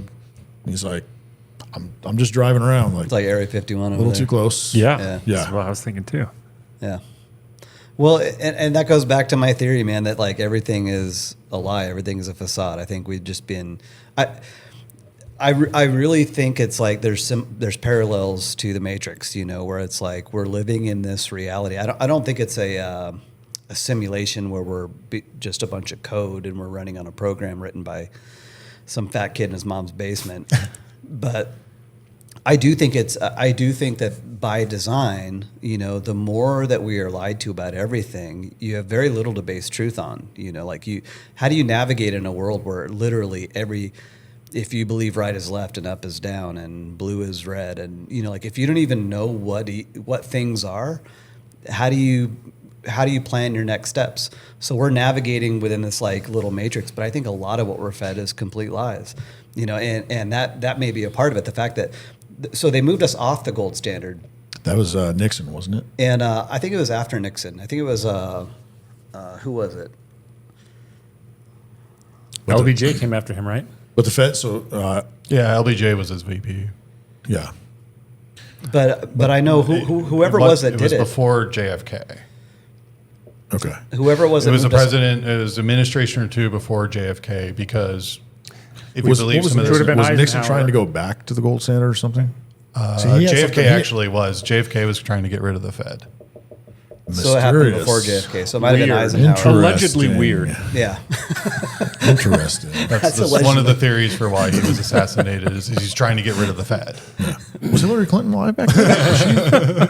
Well, and he had Bush also, Yeah. and he had also in one of his last speeches, he was talking about the repugnance of secrecy and secret societies and doing things behind closed doors and backroom deals and and he actually went on for a while about secret societies and stuff like that. But that combined with trying to take us, off the Fed, like he was messing with the most powerful entities that exist. Yes. And that becomes the question of, so whether you're filtering through law, taxes, bills, taxation, all of that, we know it's all about money. These politicians that are pushing for different tax advantages that take advantage of us and profit them, it's not benefiting that specific politician other than maybe they're getting a payout for serving their master, for serving their handler. So who's it actually serving? The only people that are getting away scot-free and making all the money are essentially the banks. It's essentially the Rothschilds. the Rothschilds, the Rockefellers, the 16 families that own those banks. It's the global banks. Those are the ones who are above any law, any reproach. They will never be on trial. They will never be held accountable for anything ever. Those are the ones at the top of the food chain. That's the head of the snake, and everything filters from there. But Pretty much. But you're not allowed to talk about those groups. Because if you do, you're an anti-this, you're an anti-that, you're this phobe, you're that phobe. You're not allowed to talk about those entities that are pushing those things. But there are those people who don't abide by the laws that we do.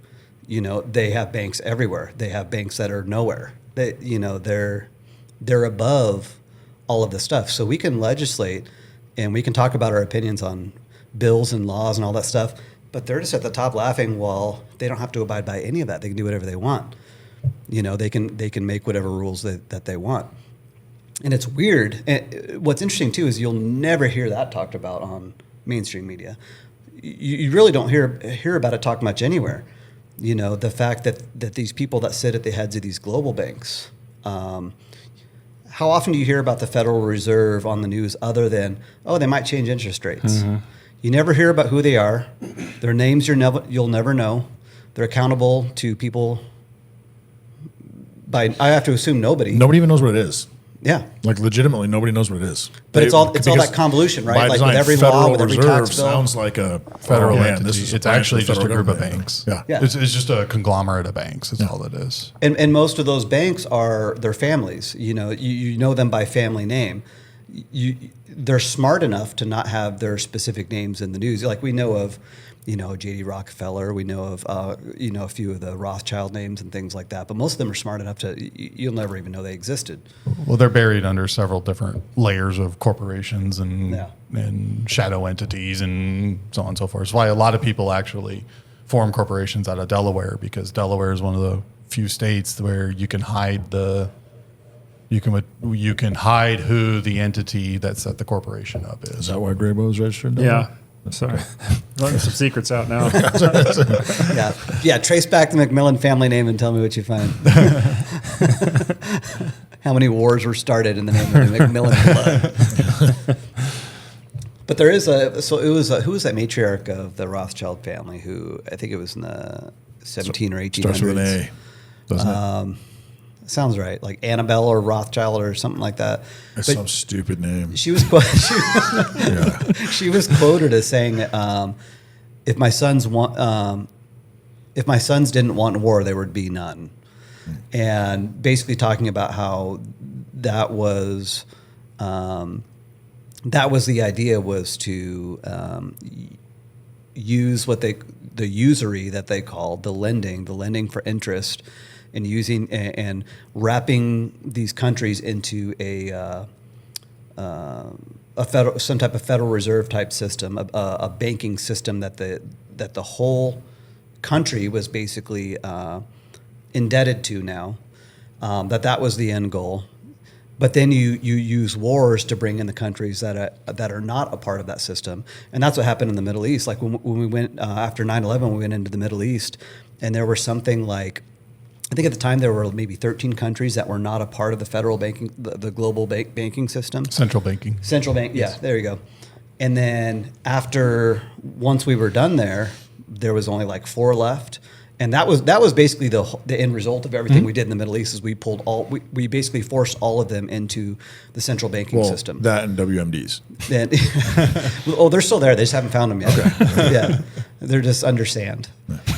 But that was basically the end result. That was basically the only takeaway I can even see that actually happened lasting was we forced those countries into the central banking system, and the only countries that are left are who? They're Russia, or no, Russia might be in it. I think they've been trying to get out. North Korea's not. Yeah, well, clearly. Yeah. Who is it? Iran, I believe, is not. I don't think they are. And then there's. I don't know. It's the ones that will be in the news and that will be in conflict. The ones that are making noise right now? Yeah. The ones Weird. who are not Weird there, how that works. Mm-hmm. Yeah. They will be the ones that will have wars and that will be wrapped in until it's the entire world under one federal banking system. Is that digital currency part of that scheme, or is that something different? I think ultimately, I think that's where it'll go. It will be. Yeah. Probably, I would assume. Yeah, it'll move from fiat to digital to blockchain, because it allows them to then control. Man. Yeah, you can't Oh, you can't bat an eye You're without done. it. Yeah, without being Yeah, because you do something wrong, they just seize your bank account. yeah. You can't go to this place. Turn off you your can't- electric car. Yeah. Yeah. Turn off your. Yeah. Don't let you vote. Don't let you trade. Don't let you. Yeah. You know. I know you're into crypto stuff. I'm not well versed in it, but I have friends who are big on Bitcoin. Oh, dude, you got to buy Bitcoin. You got to buy this. They can't corrupt that system. They can't hack it. They can't. And I'm like, No, it's theirs. okay. I go, but what they can do is they can go, we're going to make our own, and yours is going to be worthless. They can do that. Second, because it's like, well, gold is, that's stupid to buy gold. I'm like, yeah, don't get me wrong. I don't have a safe full of gold at home. But I go, at the end of the day, when the whole system collapses, you think your Bitcoin is safe. It's not, because what's going to happen? You can't put it in your hand, right? So when this thing collapses, you can't use your Bitcoin to barter with me for food, because what can I do with your Bitcoin? Well, Bitcoin goes up Nothing. and down now with the stock market. Yeah. So the only thing that lasts when this thing implodes is if you're anti-gun and you have gold. I'm pro-gun. Now I have gold and guns. Like, it's got to be something that you can put. So like digital currencies, it's got to be something that you can put in your hand. I'm pro fiat, gold, guns, and crypto. So Use an example. All the above. But like, I have neighbors that are, oh my God, guns are so bad. I would never, don't even know how to work them. And it's like, okay. you don't even hear that anymore. I think people. But I mean, yeah, you just need like any of the currencies that aren't approved by the federal government. That doesn't mean anything. It doesn't matter. It's just numbers on a spreadsheet. If you can't put it in your hand, yeah. because it's got to have some value in a bartering. I mean, that's what we do today. We still barter. so this. You want to sell me this? I give you a $20 bill, which is actually just Yeah. a promise that this is worth $20. It's not actually worth anything.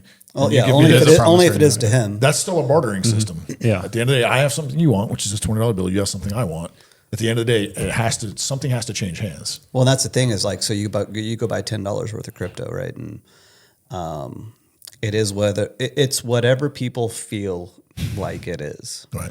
and they can back that feeling with certain infrastructure, and some of them do have technology and infrastructure, and they're building, they're building systems, whether it's payroll systems or it could be a game, but they're building some type of community and infrastructure to basically build hype, but it's all hype based.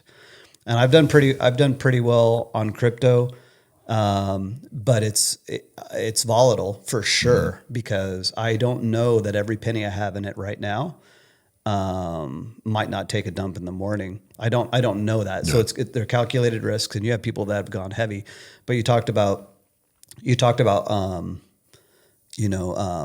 people making the argument that it's aside from government intervention and stuff like that. And so my thinking is, since I believe that everything is a lie and we've been lied to about everything, I don't think something this strong and powerful and globally known as crypto, I don't think there's a chance in hell that it's not from these powers. I don't think there's a chance in hell that their hands are not in it. I think I was at a conference and I was told directly by a guy who managed one of the largest hedge funds in the world that the way that they have infiltrated Bitcoin was they bought enough shares in Bitcoin, or whatever you call it, enough coins, enough volume of the whole Bitcoin to control it. Yeah. So it would be that simple to do. Whether they invented it or not, doesn't matter. It's now controlled. And then you think, well, why would they do that? Why, if they're the government, they could shut it down. Why? They don't want to shut it down. Yeah. Why? Because a new one would pop up and they have wanted to keep to, it redoing.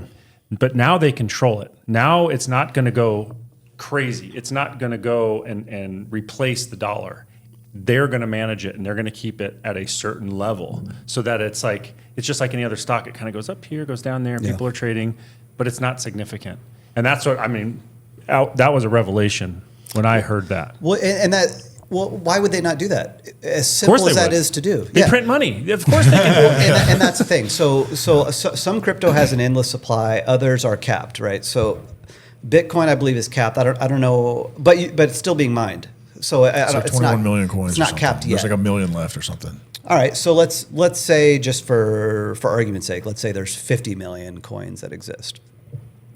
If I can, and let's say the coins at the time were worth early on, which I'm sure they caught one of this early on, $50 each. All they got to do is print that money, buy it up, and now they are in complete control of. They can sell enough to keep it moving, right? You keep it on the blockchain and keep it selling so the market continues to spin. But you hold enough to where it stays really valuable. And it might not even be Bitcoin. Everybody talks about Bitcoin like that's crypto. It's a piece of crypto. It was the first, but there's Ethereum, there's Solana, tons. Yeah, there's Quaint. What was that one that you invested in? Tits. Yes. Yeah. There's that one. There's that one. I just wanted to make you say that. Well, that was that wasn't a coin. It was a meme coin. Okay, yeah, it wasn't a Yeah, but I made a grip off tits. As you do. You know what's funny about that? You lose a grip on them too. Yeah, that's the oldest way to make a grip, if you will. If you're going to grip anything. What was funny about that too is a longtime buddy of ours, Kevin. He and I for years, we were just curious. We didn't know anything about crypto any more than anybody else. But years ago, we were like, let's just buy a few, just buy some stuff, just because we knew if we got some skin in the game, we'd at least watch. And so then you start building on your knowledge, and you just watch and you get a feeling for certain things. And a couple years ago, maybe a year and a half ago or so, he's like, there's this meme coin called Tits. And he's like, it's hilarious. Like, everybody's joking about it, everybody's talking about it. Like, I think there's some hype behind it. He's like, and it's just a meme coin, so it probably won't have any long-term value, but and I was like, all right, and I was kind of watching it on the ticker, kind of watching what it was doing, watching some of the graphs and stuff, and on TradingView, and I'm like, I'll go into that. I'm like, I'm going to put like $500 on Tits. And so I put $500 on these tits, which is a deal. A lot of times you got to put like 5 or 10,000. I know a place you can just put 5. Well, so I put like this $500 on it, and it kind of did what if you go put any amount of money on any crypto or meme coin or whatever, you'll see it fluctuate. Sometimes you'll get a pretty good bump up or down or whatever, but they'll do their thing. And so I watched it for a while, just like I did any of my other cryptos I'm in. And then, the economy, the crypto kind of followed the economy, and everything kind of took a slump for a while and stuff like that. So it was less exciting at that point. And I'm like, I'm going to wait till I feel like things are at the bottom, and then I'll that's kind of Black Friday to buy that type of stuff, right? When things are really bad. that's when you buy. So I'm like, I'm going to wait until I feel like things are at the bottom, and then I'll get into it. So I didn't look for months and months and months. And then I was at lunch one day, and I opened up, I started looking through some of my crypto. I hadn't done it in a long time. Didn't even look at any of it. And I look at that account, and I'm like, what the heck? And then I take a screenshot of it, and I send it over to Kevin. And I'm like, dude, are you still in this too? I'm like, this can't be right. And it was up to over like 150 grand. And I'm like, dude, that can't be right. And I'm sending it to Kevin, and then I'm going to TradingView, and I'm like looking at the ticker for it. And I'm like, yeah, dude, the graph is like way up there. I'm like, all right, dude, I'm gonna bounce out of this now. But yeah, it ended up being on a meme coin called Tits. And sure enough, once I got out, it's tempting when you're in that spot to be like, well, if it did this, it could do triple this. It could. For sure. Yeah. It could do 5 times that. You don't want to get out too early.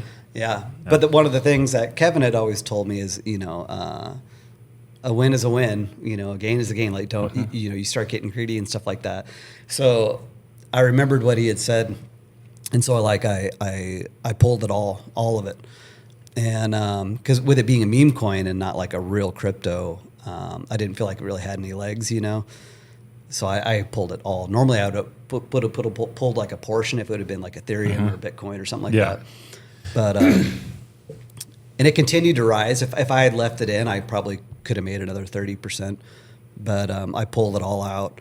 And then once it was done with that extra little bump, it just went to nothing. And I'm like, dude. You did it right. You're basically Warren Buffett. Of tits. The Warren Buffett of tits. Well, I am Warren Buffett's tits. I like that. All right, let's go. Let's do another Trump. We got about 20 minutes left, so let's do another tweet, and then let's try to end this on some more tax code so we can. Yeah, how do I not pay capital gains on my tits? Yeah. There's no way around capital gains on tits. It depends on what they're attached to. Yeah, exactly.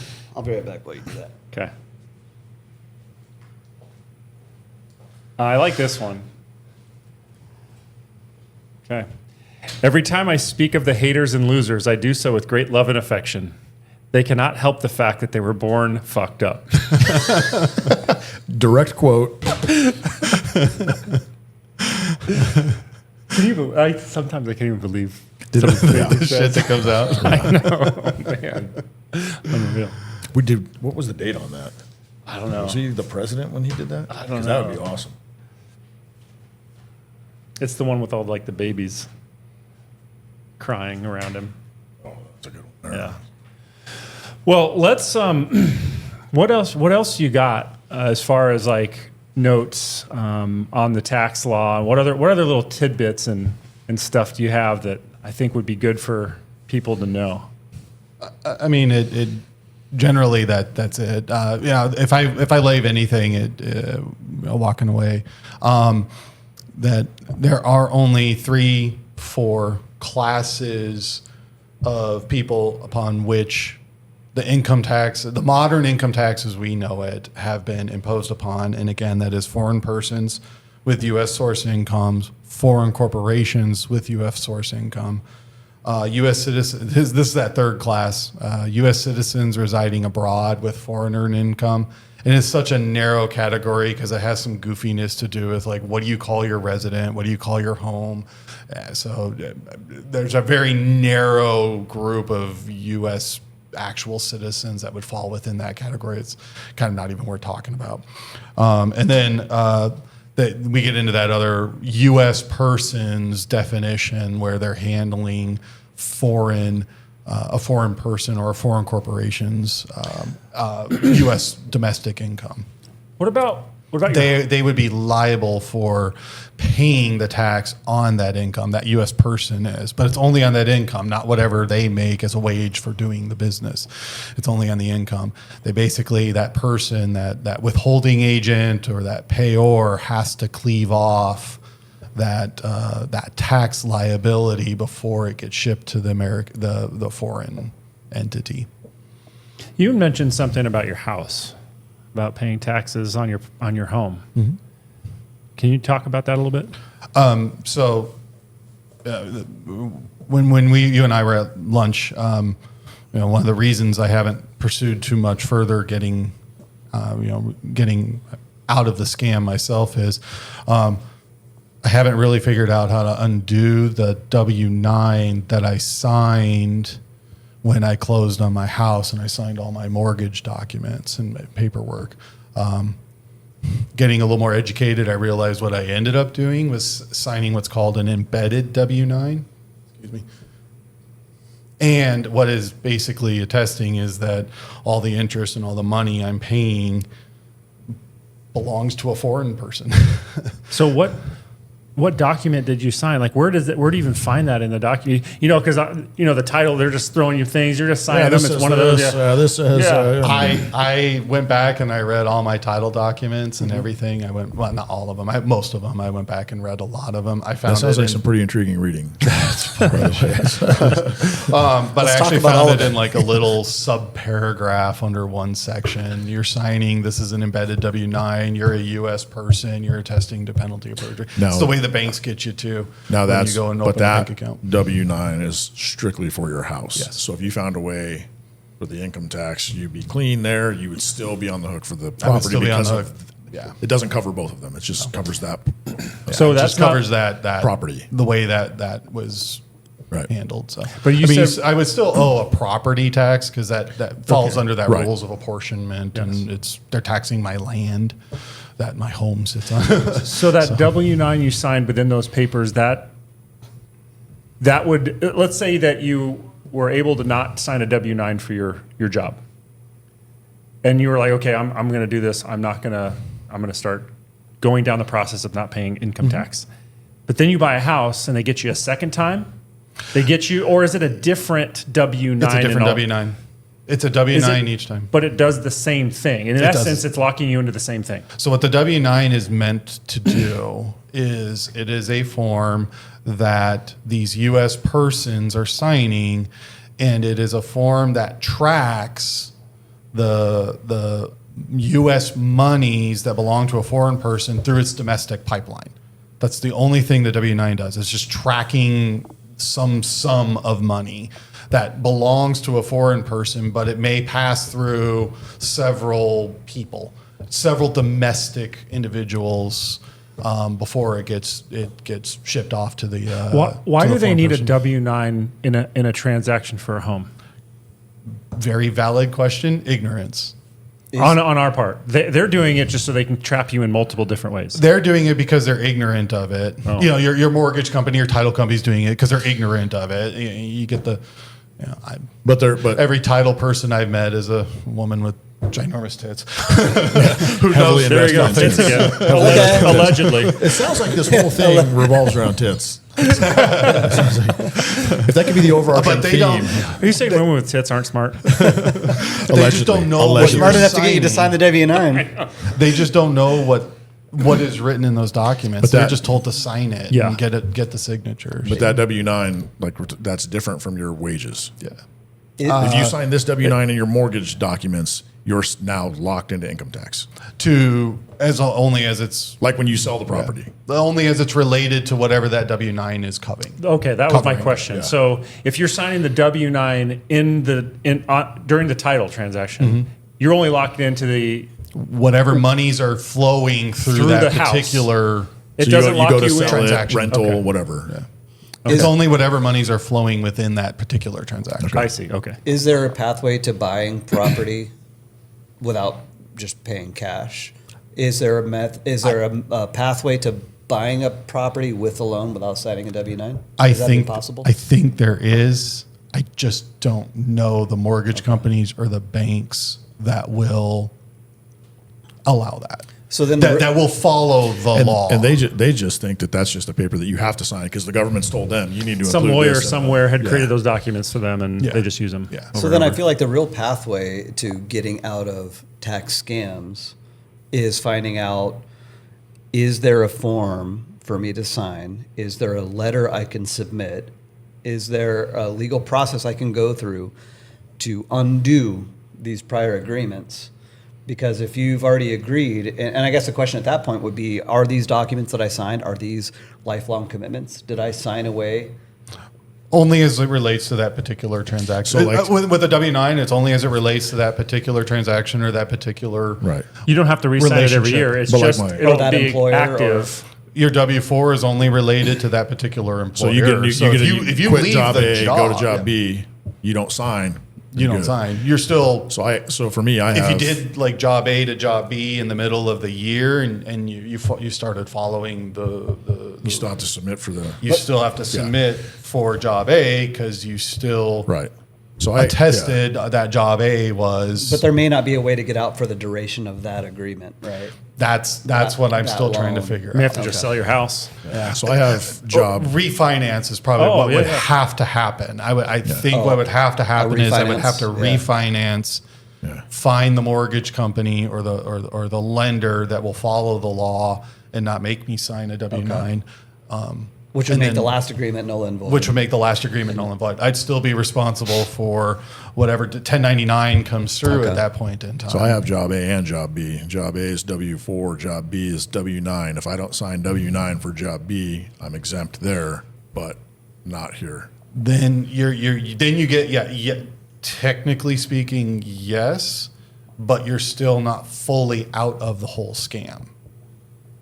You can't. It's like So they you could- can't be. they could- It's they like could still pregnancy. say- You can't be half pregnant. They can still say, well, because you signed for job A, even though that's totally different than job B, totally different fields, totally different. You gotta you gotta be have out to completely. be out. Okay.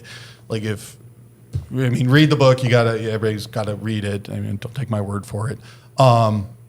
If you're gonna be out, you have to be out holistically. It's not like half foot in, half foot out. Otherwise, So that's why they're just going to So come your down on you. your holdup is your house. my house and my investments And your and my investments. 401k.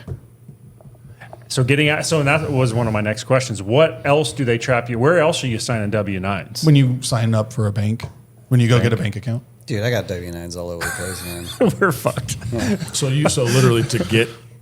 So I guess when the Yeah, question was when you asked, think about 401k. the house and the income tax, if you signed the W-9 for the house or the W-4 for the house, whatever, but not for this, you're still, because you're in ones, you're just in. It's not clean at that point in time.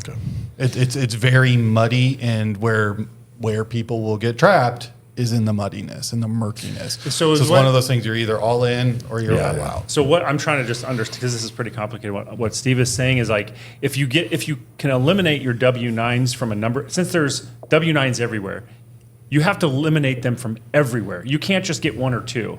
You got to get them all. Because Yes. effectively, Effectively. before you actually say, okay, I'm clean. Yes. You can't leave one hanging somewhere, Yeah. like an investment somewhere, because that Before could you come say back you're to haunt you. clean, but you have to do them I mean, you'd have to do them incrementally, though, right? So you're like Right. you're off the hook for one now. Now you're off the hook for another. So you're not really free from it all until Yeah. a certain point. But like you kind of got to hit them one at a time. So like right? if you were able to get your employer's W-4 gone when you file your taxes, you would still file as if you were paying for everything until you were completely out of the system. Yep. Okay. But I wonder if you'd have to just leave that employer though and have another one to make it null and void. No, you don't. You just have to have the employer. You just got to get the employer. And this is the tricky part with all of this is educating everyone, because we're dealing with 60 years of just disinformation and flat out lies that have been ingrained in American citizens from day one. I mean, you kind of alluded to the way Americans feel is like, I'm an American, I'm a citizen, I pay my taxes, God damn it, I'm patriotic. And that's what the tax honesty group is up against, is educating all these Yeah. individuals who don't know, who think they're following the law, and then it gets to their identity. And when you start attacking a person's identity, then that's tough. Vehicle loans also, W-9s. It can be, yeah.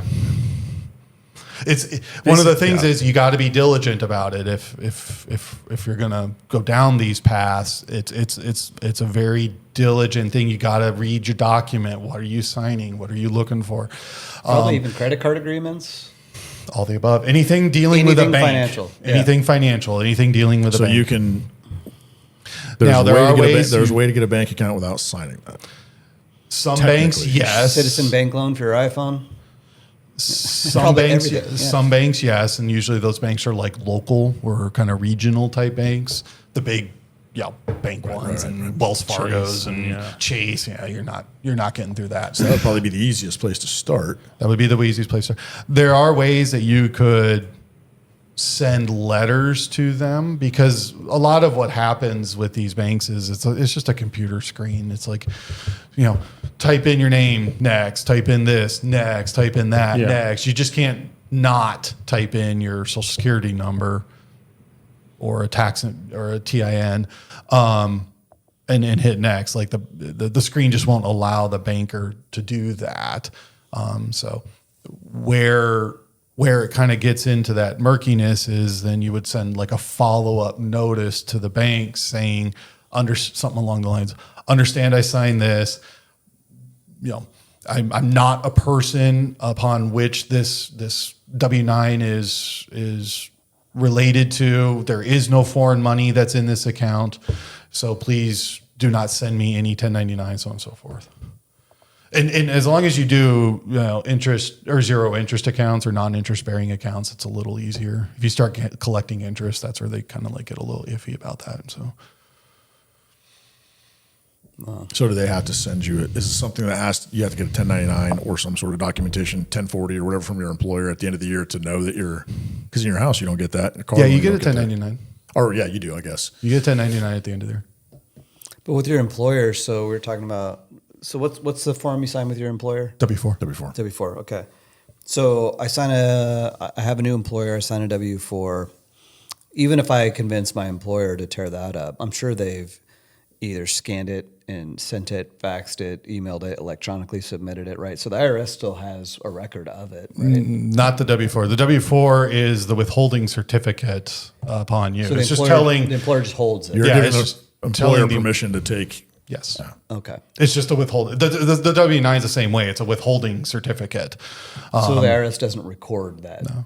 The IRS will record the W-2 and the 1099, which is the follow-up form that the employer or the business would send to the IRS and says, I paid the W-2. I paid this foreign person so much money. Here's the tax that I collected for them. Here, I'm cleaving it off and giving it to you, IRS. Now you go get them for the rest of it.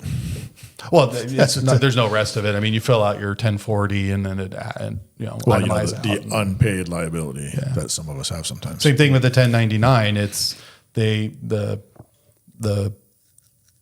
way the W-9/1099 works is the 1099 is a form that goes to the U.S. government. It says I Corporation A paid $100,000 to this person. Go find them. I'm no longer liable for the income tax on that.